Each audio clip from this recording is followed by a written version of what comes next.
Hello, here is your explanation for the Beowulf reader response. This reader response is worth 50 points, so it is incredibly important that you pay attention to directions as it'll be a big part of your grade.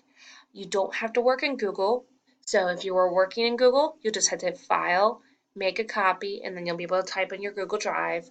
Or if you're not working on Google, you just need to hit File, Download as, Microsoft PowerPoint.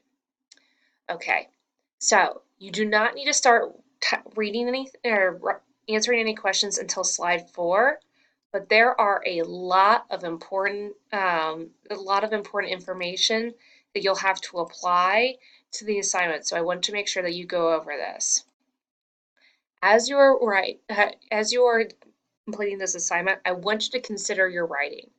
Use this chart to guide your written responses. I'm going to be looking for depth, detail, and correct written style as I grade this assignment.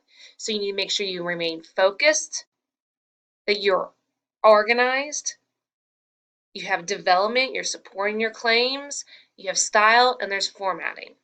Okay?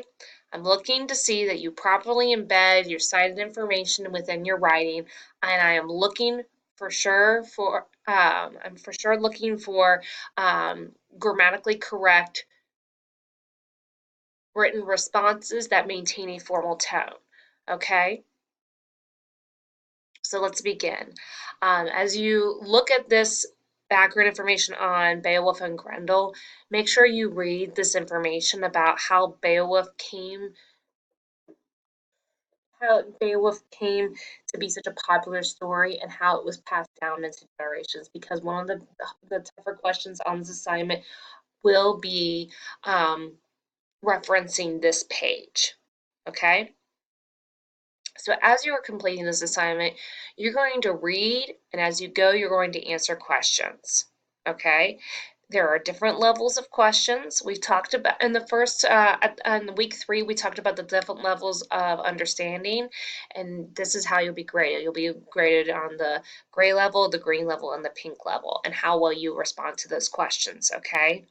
As you type on the slide you can your square will grow, and if you go off the slide, I'll still be able to read your information. Just make sure that you're giving me a well thought out and written response.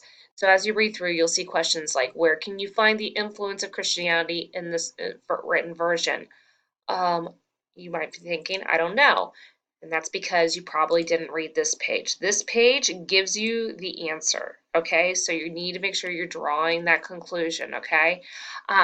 When I ask you to use your tools, such as draw lines under or put a box around at least 2 examples, to use your line tool, you would just go up to here and click that line tool, and you'll be able to underline anywhere on the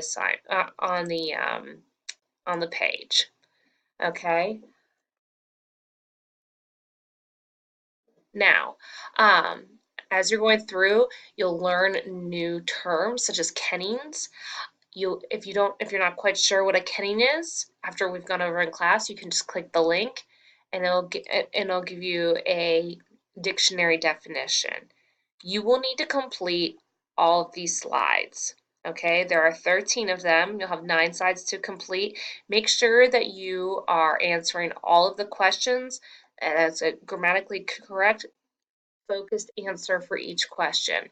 If you have any questions at all about the assignment, please don't hesitate to reach out. Thank you so much, and I look forward to reading your responses. Thank you. Bye.